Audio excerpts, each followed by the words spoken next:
Bonjour à tous. J'espère que vous allez bien aujourd'hui. Nous sommes déjà rendus au sixième verset aujourd'hui, concernant le Tao Te Ching, selon le livre de Wayne Dyers, inspiré de son livre Changez vos pensées, changez votre vie. Donc, ce que nous dit le sixième verset, voici. L'esprit qui ne meurt jamais est appelé le mystérieux féminin. Même si elle devient la totalité de l'univers, sa pureté immaculée n'est jamais perdue. Même si elle prend d'innombrables formes, sa véritable identité demeure intacte. La porte de la femelle mystérieuse est appelée la racine de la création. Écoutez sa voix, entendez son écho à travers toute la création. Inévitablement, elle révèle sa présence. Inévitablement, elle nous élève à notre propre perfection. Bien qu'invisible, elle perdure et n'aura jamais de fin. Allons voir ce que Wayne Dyers nous dit à propos de ce verset. Vivre dans la créativité. Dans ce sixième verset, Lao Tzu fait allusion à une force créatrice éternelle et indescriptible qui donne continuellement naissance à la vie. Il nous dit que l'énergie de cette mystérieuse femelle se révèle continuellement dans sa perfection. Il nous invite à prendre conscience de cette voix créatrice qui résonne à travers la vie d'innombrables façons. Pour moi, vivre dans la créativité, nous dit Wayne Dyers, c'est vivre en étant pleinement conscient de la présence de ce principe féminin. Cette mystérieuse femelle est toujours en train de donner naissance et le Tao de Ching donne à sa porte le nom de racine de la création. Cela nous dit que nous pouvons puiser dans ce champ illimité et créer avec lui, ou comme je le disais, vivre dans la créativité grâce au Tao. L'énergie formatrice immortelle est à la fois notre héritage et notre destinée. Fonctionnant en permanence, que nous en soyons conscients ou non. Mais en pratiquant le Tao, nous pouvons en prendre conscience et participer au processus, ce qui nous mènera en retour vers cette intégralité qui est notre ultime tâche ici-bas. Bien que ces écrits soient vieux de près de 3000 ans, Lao Tzu nous offre ici un conseil parfaitement adapté au 21e siècle. Un, pardon, un message qui est aussi intemporel et éternel que le Tao lui-même. Les mots peuvent changer, mais soyez assurés que l'énergie féminine peut nous élever à notre propre perfection. Si vous choisissez d'être conscient de la créativité inhérente qui résonne au plus profond de vous, là où le chant du Tao invisible est le plus fort, vous contribuerez à donner naissance à de nouvelles idées, à de nouveaux exploits, à de nouveaux projets et à de nouvelles façons de comprendre votre vie. Dans son livre Le Tao au jour le jour, 365 méditations taoïstes, Dang Ming Dao compare la divine énergie féminine au son d'oiseaux qui s'élèvent et planent dans le ciel au-dessus d'un vaste paysage. Vous pouvez le sentir dans votre vie. Les événements s'enchaînent à une vitesse parfaite, à une glorieuse cadence. Vous pouvez le sentir dans votre corps. L'énergie monte en vous dans un extraordinaire crescendo, embrassant jusqu'à la racine de vos nerfs. Vous pouvez le sentir dans votre esprit, vous-même dans un état de grâce si parfaite que votre voix résonne dans le monde réel comme le chant éphémère d'un oiseau. Quand le Tao vient à vous de cette façon, chevauchez-le en donnant le meilleur de vous-même. N'essayez pas de l'interrompre, de l'arrêter ou de le diriger. Laissez-le suivre son cours et suivez-le. Tant que le chant durera, suivez-le. Suivez-le tout simplement. Voici quelques pensées pour vous aider à vivre une vie créatrice. Sachez que votre naissance est un acte de création divine et non pas de vos parents, mais de la divine mère spirituelle, le Tao. Quand vous êtes en contact avec l'énergie de vos origines, vous offrez au monde votre intelligence, vos talents et vos actions. Vous créez conjointement avec le moi qui tire son origine du Tao avec la mesure même de votre essence. Le Tao ne se demande pas ce qu'il doit créer ni comment il doit s'y prendre, car tel est l'héritage que vous a légué le mystérieux féminin. Soyez attentifs à vos appels intérieurs, ignorez ceux qui cherchent à rediriger vos énergies vitales et acceptez d'irradier autour de vous ce que vous ressentez au plus profond de vous-même. Vous avez en vous un réservoir de talent, d'habilité et d'intelligence aussi infini et inépuisable que le Tao lui-même. Il doit en être ainsi puisque vous êtes d'où vous venez et que vous venez de la divine mère, de la mystérieuse femelle du Tao, omniprésente et infiniment créatrice. Quel que soit l'appel que vous entendez au fond de vous, quelle que soit la chose qui vous fait vous sentir vivant, sa- sachez dans votre cœur que cet enthousiasme est la seule preuve dont vous avez besoin pour faire de cette passion une réalité. Je vais le répéter, cette phrase-là. Quel que soit l'appel que vous entendez au fond de vous, quelle que soit la chose qui vous fait sentir vivant, sachez dans votre cœur que cet enthousiasme est la seule preuve dont vous avez besoin pour faire de cette passion une réalité. C'est précisément ainsi que fonctionne la création. Et c'est cette énergie qui s'harmonise avec le non. Voilà.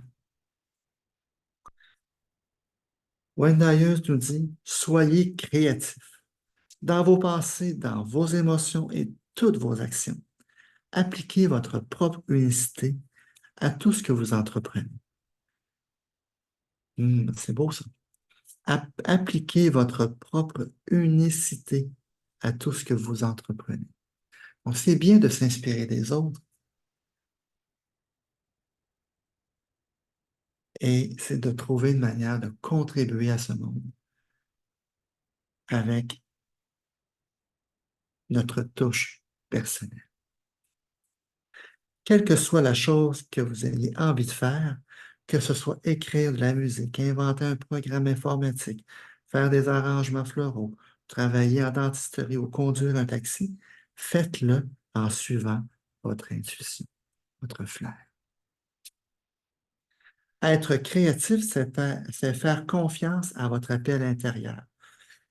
Ignorez les critiques et les préjugés et éliminez ce qui vous empêche de développer vos talents naturels, les doutes, les peurs, etc. On élimine ça. Relisez ce 6e verset en prêtant une attention toute particulière au passage suivant. Inévitablement, elle révèle sa présence. Inévitablement, elle nous élève jusqu'à notre propre perfection.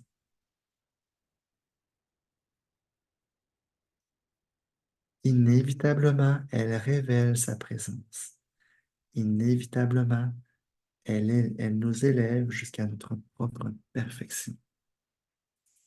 Puis, choisissez de vous libérer du doute et de la peur que vous entretenez quant à vos capacités afin de vivre en harmonie avec la puissance créatrice, un pouvoir qui non seulement est plus grand que vous, que votre vie individuelle, mais qui est la vie elle-même.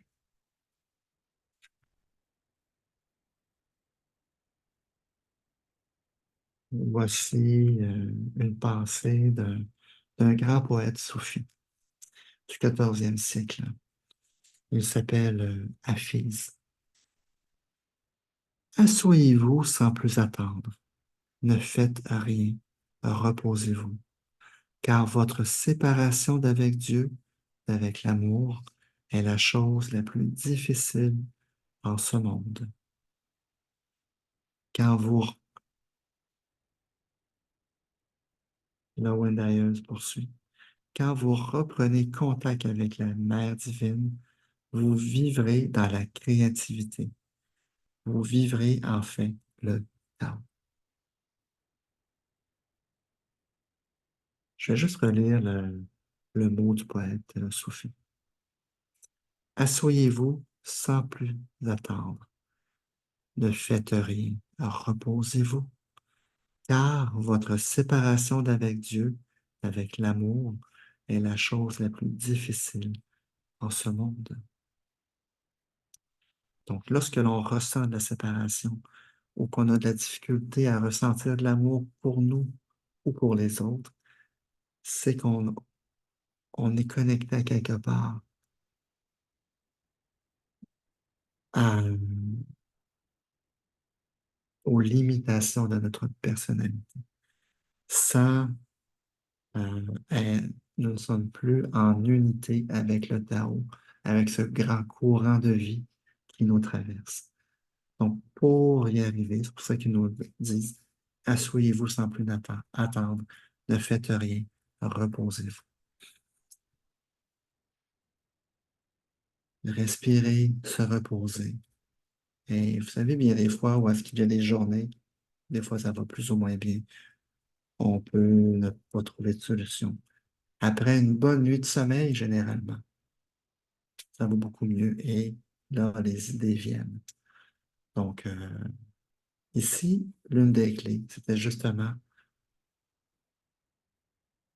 parfois de ne rien faire, de se reposer et d'attendre de, d'être davantage en union avec Dieu et de retrouver cet espace, de nourrir au quotidien, cet espace d'amour envers nous-mêmes et la vie. Maintenant, ce que Wendayeuse nous propose pour mettre en pratique le tarot aujourd'hui. Aujourd'hui, portez attention aux bébés et aux petits-enfants. Cherchez le mystérieux féminin dans les petits garçons et les petites filles qui n'ont pas encore été happés par les différentes cultures qui parfois vont changer justement le caractère intuitif et naturel de l'enfant. Envoyez-vous dont la nature itinérante et encore intacte, nous demande Wendayeuse. Euh, Notez ce qui semble être leur caractère naturel ou leurs dons qui leur viennent de Dieu et du Tao. Puis essayez de vous souvenir de votre enfance. Quand votre moi naturel octroyé par le Tao euh, ignorait le rôle de l'ego, quand les biens matériels et le pouvoir n'avaient pour vous aucune importance, qui étiez-vous et qui êtes-vous aujourd'hui? Passez aujourd'hui quelques moments avec un jeune enfant et contemplez le lien qui l'unit au Tao et comment il se dévoile parfaitement sans aucune interférence. Personnellement, j'adore observer l'interaction avec les enfants. Leur grande naïveté, leur spontanéité, c'est quelque chose qui est inspirant, combien d'entre nous, en présence d'enfants, on se permet de bouger, d'être, de rentrer dans des jeux de rôle, de prendre des voix différentes. On rentre dans le jeu. On arrête de se prendre au sérieux. Donc, ce que je comprends, c'est vraiment ça. C'est aujourd'hui de reconnecter, d'observer un bébé ou un petit enfant afin de cesser de se prendre au sérieux et de reconnecter avec la vie, cette créativité qui, chez l'enfant, ben, est illimitée. Voilà. Donc, bonne reconnexion de l'enfant en vous, à l'intérieur de vous. Et puis, bien, je vous souhaite, à travers cette reconnexion à votre enfant intérieur, un beau lien, un lien afin que vive dans votre vie actuelle cette, votre enfant intérieur, connecté à l'homme ou la femme mature que vous êtes aujourd'hui. Car ça prend l'équilibre. Voilà. Donc, amusez-vous. Je vous souhaite une très belle journée. Au plaisir de vous revoir demain.